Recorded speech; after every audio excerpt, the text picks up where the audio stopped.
Hello, this is Gallon Gamer here, and welcome back to the Automation and BeamG Drive Championship, where today we're building Hot Wheels cars. So basically no limits, but it's gotta be crazy. Yeah. So basic plan is 1000 horsepower, stiff suspension, low, and make it look crazy from the outside, but then again still drivable. So that's gonna be a bit of an issue. So my plan is build some kind of A86 body-ish thing with the usual Hot Wheels stuff, make it look atrocious. Engine sticking out the back, although it's not actually going to be in the back. But before we do that, join the Autobeam Championship down in the description. Do it now. Alright, let's get into it. Car designer and new car model. And as we're not aiming for any markets here, I can just make it as light as I can. What is the first one? Go for monocoque. Space frame is more semi-space frame is the least heavy, so it's semi-space frame it is. Aluminum, it's going to be a front longitudinal, although the engine is actually going to be sticking out the back here. I have a plan to make this kind of bit here different and crazy and stuff. My front suspension, double wishbone of course, and rear suspension, what gives more, Right, and now it's time to build something with 1000 horsepower that will fit in the front of an 8.6. Alright, let's go.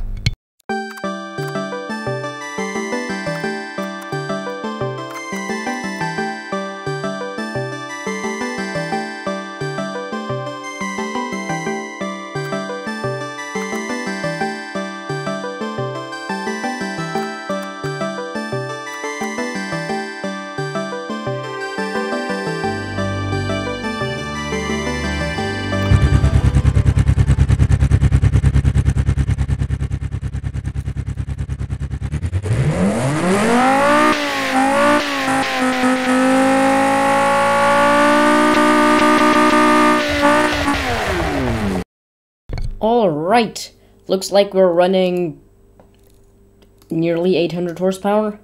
Should be enough to propel this hopefully very light car through whatever we're going to do with it.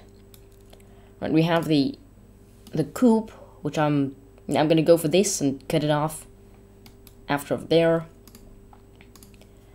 And then also I hope I'll be able to camera trick stuff. Right, all-wheel drive. Oh, yeah. We have a problem. The motor's poking out, kind of, slightly.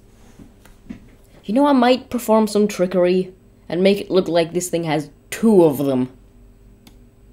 Nah, maybe not. Right, gearbox, manual. Actually, no, I think sequential would be good for this. 6-speed. But the other thing I have to watch out for is we have an engineering time limit. And, yeah, that's 160. And that's why we're not producing 1000 something horsepower. Basically, what I'm going to do now is just slap on a race tune, which should solve my issues. And now, as I have no idea what I'm doing, and I can... Yeah, the list is a little too long. Well, I'm gonna go start fiddling, get myself some brakes and such, and then I'll come back to you once I'm done with that and do the design. Alright, here she is then. Right, basically all I've done is added a lip, added a huge wing, which shall stay there, because it's just large enough. Then I haven't done fixtures yet or anything. Brakes are good. Aero is good. I mean, only starts understeering at, like, if I'm seeing this right, 200 kilometers an hour, and then around 300 it just doesn't turn anymore. Engineering time limit is there. And yeah, I think it's time to now get into the design phase. So I'm gonna, well, mute my mic and start doing that. So time lapse is a go.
Alright, here she is.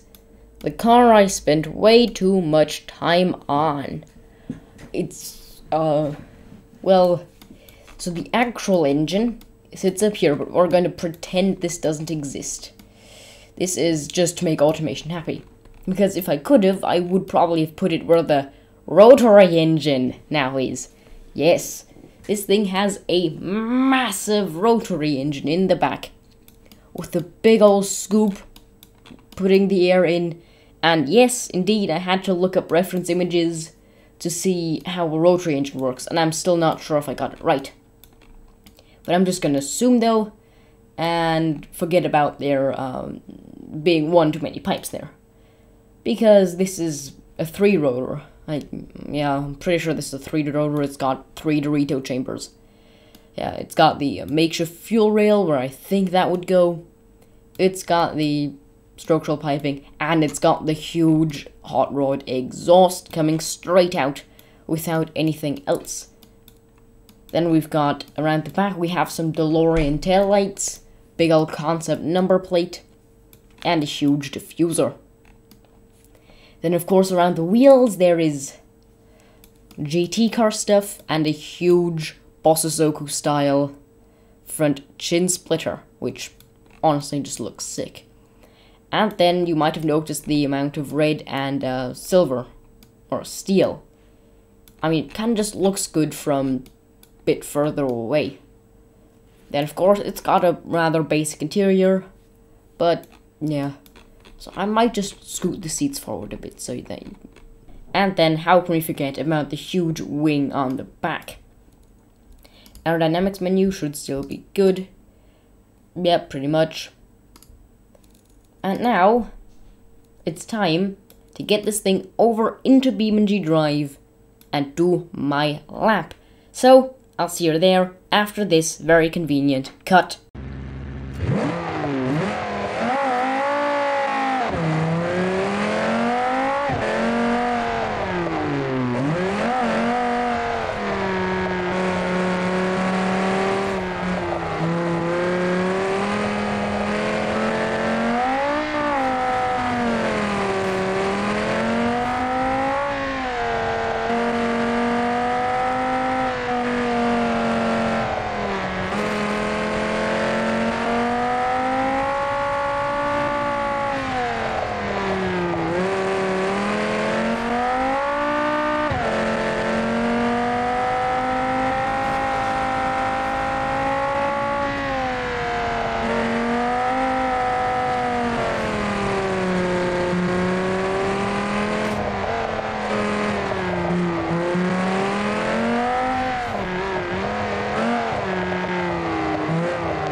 So, there you have one crazy Hot Wheels car to finish off this season of the Autobeam Championship. I sure do hope you enjoyed it. This content will be back in around 2 weeks, but until then, there was model railway stuff coming up. So, thank you for watching, that was it, and bye-bye.